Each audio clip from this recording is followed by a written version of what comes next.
ये केवल एक मंदिर नहीं है, ये वह स्थान है जहाँ प्रकृति के नियम जैसे थम जाते हैं और भगवान जगन्नाथ का रहस्य आरंभ होता है। लोग दर्शन करने आते हैं, लेकिन लौटते समय उन्हें महसूस होता है कि वे एक ऐसे रहस्य के सामने खड़े थे जो तूफानों को भी शांत कर सकता है। सुबह ठीक 4 बजे जब आकाश गहरे नीले अंधकार में डूबा होता है, सिंहद्वार के सामने खड़ा केदार समुद्र की गर्जना सुनता है। केदार वहीं वर्षों से रह रहा है, इसीलिए इस मंदिर के इतिहास, रहस्यों और अनकही कथाओं से वह भली भांति परिचित है। लहरें चट्टानों से टकराकर जोर से गूंजती हैं,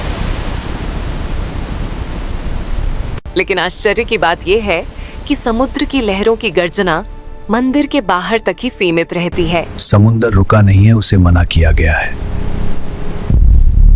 लेकिन जैसे ही वह मंदिर की देहरी पार करता है, बाहर का सारा शोर अचानक शांति में बदल जाता है।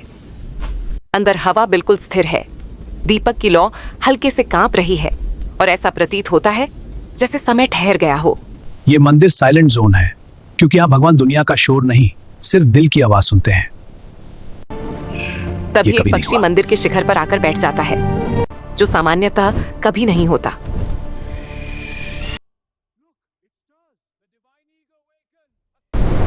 एनर्जी सीन कमजोर हो रहा है। केदार के मन में चिंता उठती है कि कहीं सदियों पुरानी अदृश्य सुरक्षा कमजोर तो नहीं हो रही।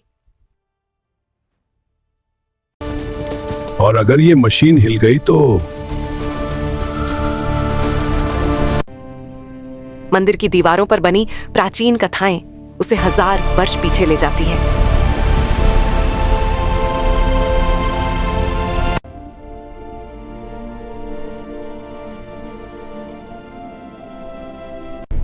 घने जंगल में विश्ववसु एक दिव्य नीले पत्थर की पूजा करते थे, जो आकाश से गिरा था।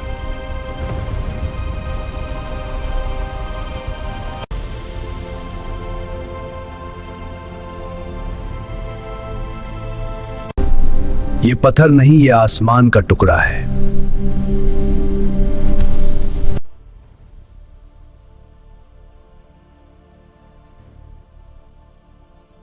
राजा इंद्रद्युम्न के सैनिक उस रहस्य को प्राप्त करने आए। इससे राजा के पास ले चलो। लेकिन जैसे ही लालच में उस पत्थर को छुआ गया, ये तो सिर्फ लकड़ी है, में परिवर्तित हो गया।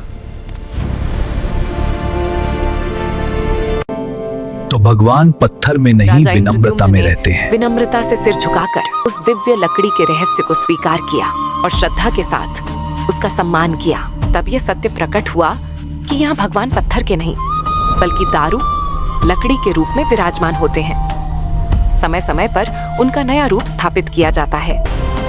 मंदिर का निर्माण हुआ, मूर्तियां तैयार हुई और यह परंपरा सदियों से निरंतर चलती आई। क्योंकि यहाँ भगवान भी जन्म लेते हैं, समय के साथ उनकी भी काया बदलती है, फिर पुनर्जन्म लेते हैं।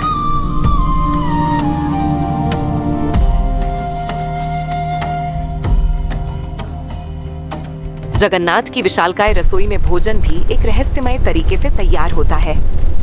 प्रधान रसोइया खाना बनाने से पहले उस बर्तन को तिलक लगाता है, जिसमें प्रसाद पकाया जाता है। 7 मिट्टी के बर्तन एक दूसरे के ऊपर रखे जाते हैं। नीचे अग्नि जलती है, लेकिन सबसे ऊपर रखा बर्तन पहले पकता है। भाप ऊपर उठती है, मानो कोई अदृश्य आशीर्वाद प्रवाहित हो रहा हो।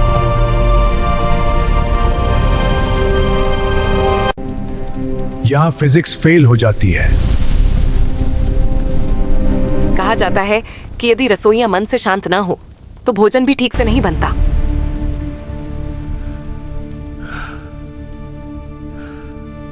यहाँ आग लकड़ी से नहीं लगता है जलती। कि यह केवल परंपरा नहीं, बल्कि किसी दिव्य शक्ति की व्यवस्था है। उसके बाद वही महाप्रसाद हजारों श्रद्धालुओं को वितरित किया जाता है। आज तक इस विशाल रसोई की अद्भुत व्यवस्था और उसके रहस्य पूरी तरह सुलझ नहीं पाए हैं। ये सिर्फ खाना नहीं, ये बैलेंस है।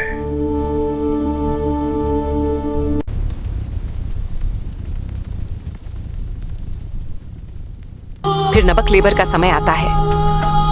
पूरी शहर अंधकार में डूब जाता है।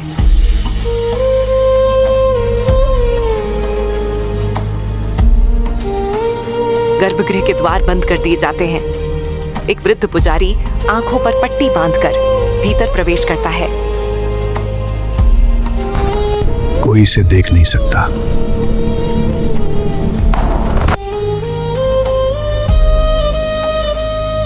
गहन अंधकार में एक हल्की स्वर्णिम ज्योति धड़कती हुई प्रकट होती है, जिसे ब्रह्म पदार्थ कहा जाता है।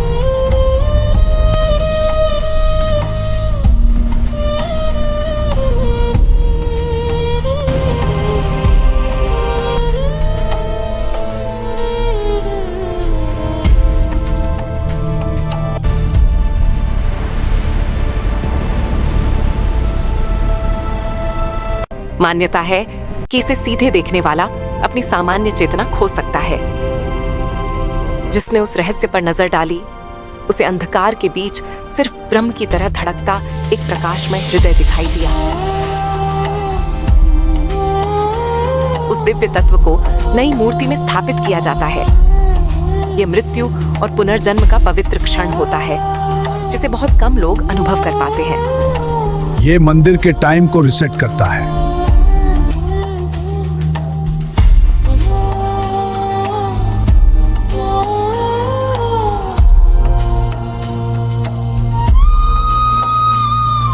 सुबह होते ही मंदिर में घंटियां बजने लगती हैं।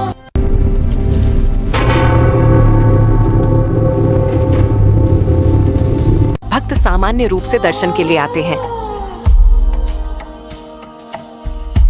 लेकिन उसी समय एक भयंकर चक्रवात शहर की ओर बढ़ रहा होता है। मंदिर खड़ा है, हमेशा की तरह। पेड़ झुक जाते हैं, तेज वर्षा होने लगती है, फिर भी मंदिर अडिग खड़ा रहता है। एक युवा पुजारी